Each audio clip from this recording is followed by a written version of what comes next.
안녕하십니까.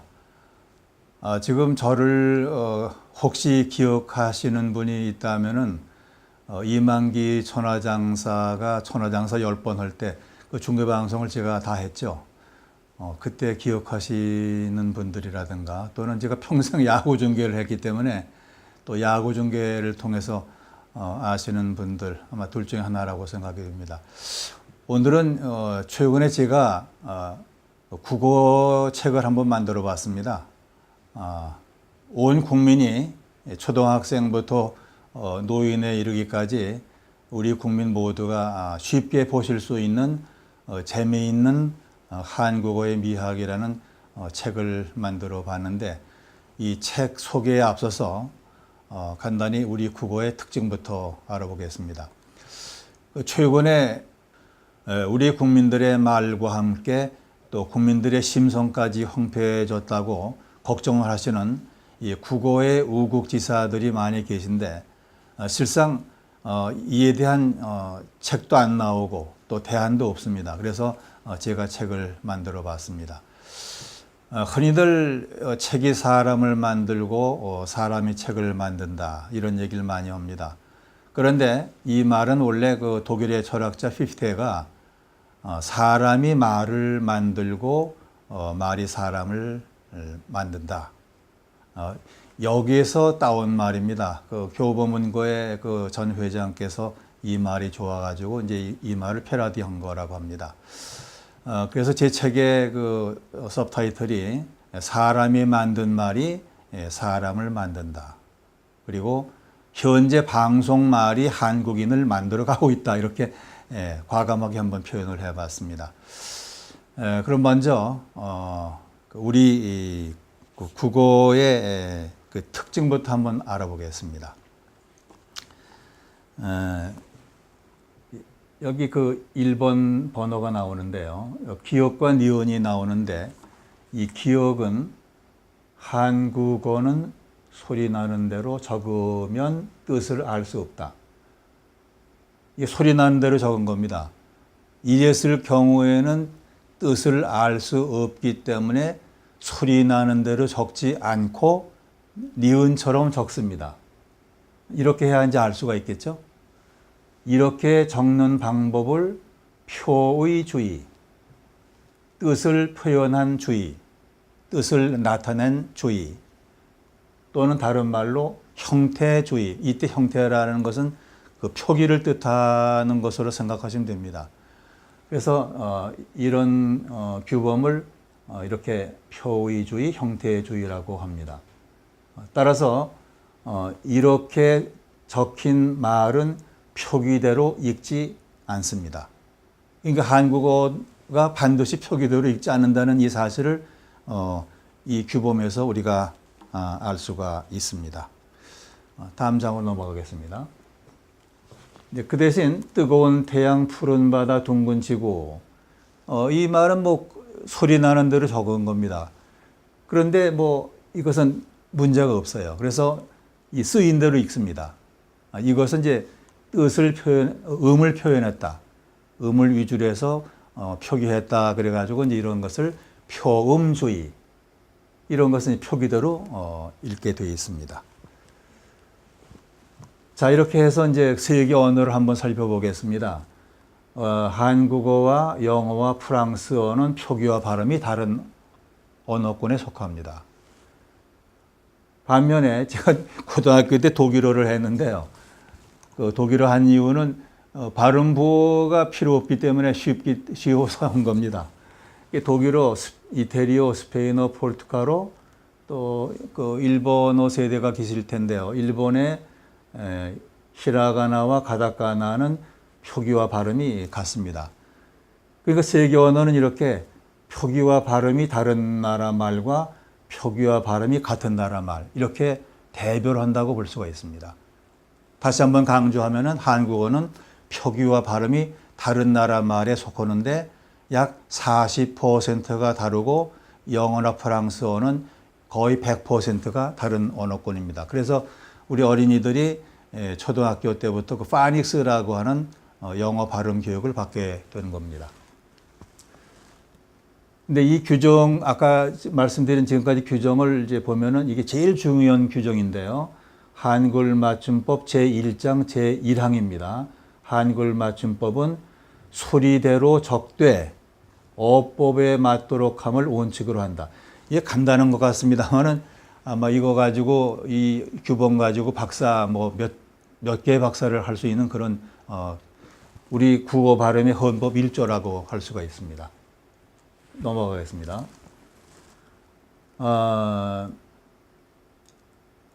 국민학교 국어 말하기 듣기 4학년 1학기. 이건 뭐냐면은 지금 말씀드린 바와 같이 우리 국어는 표기와 발음이 다른 언어임에도 불구하고 해방 이후 1990년 그때까지 한 번도 발음 교육을 한 적이 없습니다. 근데 1990년도에 모처럼 이렇게 발음 교육이 실시됐는데 여기 그때 그 교재를 제가 여기다 지금 예문을 들어본 건데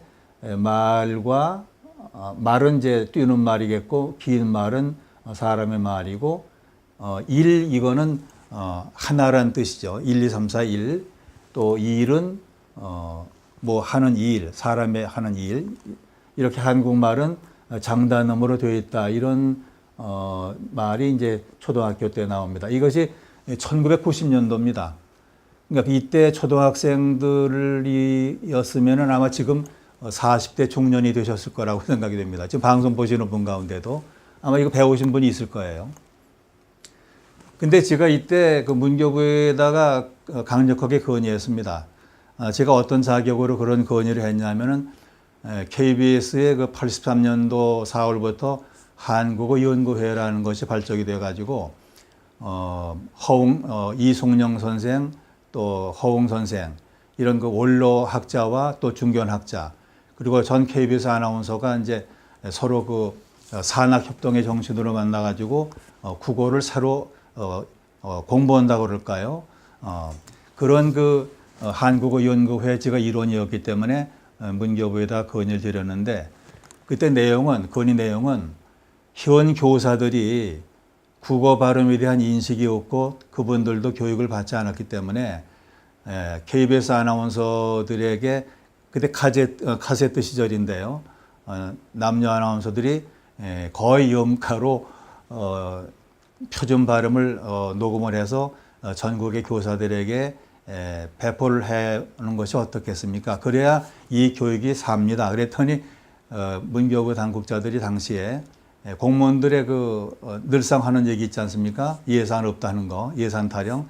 그래서 이제 카세트를 만들지 못했고 제 예감대로 그 교육이 아깝게도 실패하고 말았습니다. 조금 더 보겠습니다. 여기 이제 6번까지 이게 나오는데요.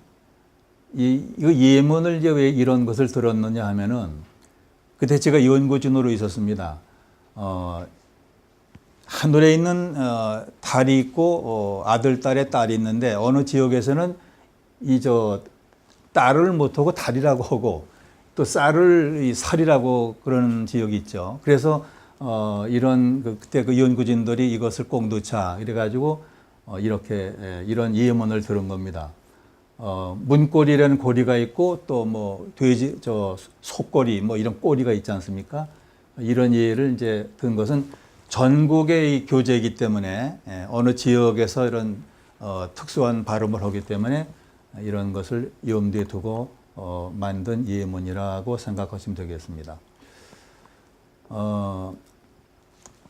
자, 이 규정이 있는데요. 표준어는 교양이 있는 사람들이 두루 쓰는 서울말로 한다. 이제 여기에서 이제 우리나라가 이제 8도인데요. 이런 말이 나오면은 거의 이제 8대 1로 이 서울말 하는 사람들이 이런 주장을 하는 사람들이 좀 궁지에 몰리게 되는데 이게 어떤 뜻으로 이런 규정이 생겼느냐 하면은 일단 표준 발음을 하지 못하면은 이제 교양이 없는 사람이다 이렇게 못을 박았죠. 그런데 대체로 그 선진국의 국민들의 조건 가운데 하나가 표준말을 한다는 것을 아마 여러분들께서도 아실 겁니다. 그래서 이렇게 정한 겁니다. 그런데 여기서 중요한 것은 이 서울말이 표준어가 된 것은 서울이 한국의 수도이기 때문에 서울말이 표준어가 된 것이 아니라는 사실을 제가 강조하고 싶습니다.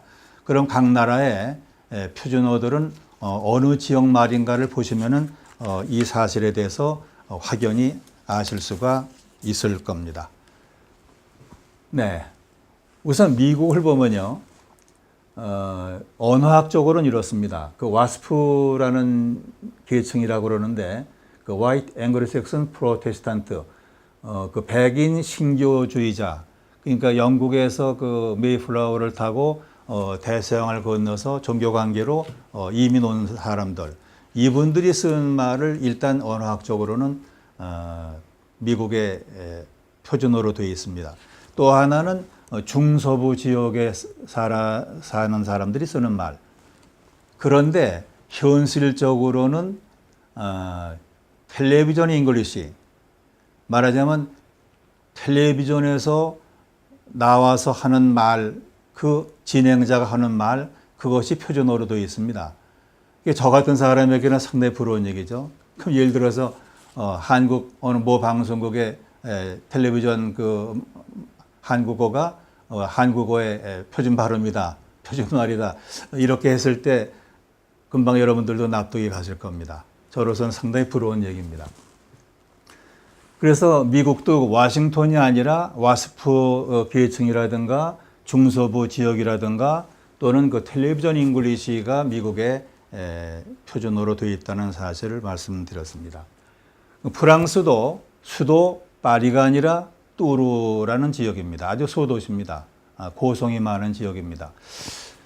어느 해 제가 그 네덜란드의 세계 야구 선수권 대회 갔다가 이제 파리에 들린 적이 있었는데, 그때 시간이 나서 한번 극장을 한번 가봤습니다.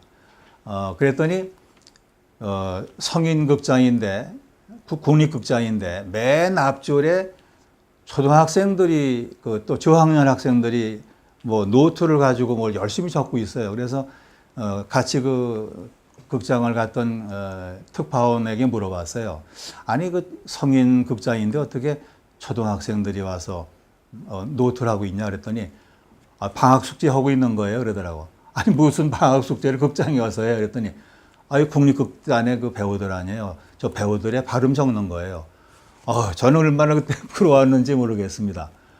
그래서 프랑스의 표준어는 파리가 아니라 뚜르고, 또 이태리는 문예 부흥의 발상지 피렌체고요. 또 독일은 하노바입니다. 거듭 말씀드리지만은 그 표준 발음 표준어의 규정은 수도의 말이 아니고 제일 중요한 기준이 품위성이라는 사실을 여러분들에게 강조해 드리고 싶습니다. 이 표준어의 기능을 한번 살펴보겠습니다. 크게 이 두 가지로 한번 나눠 봤는데요.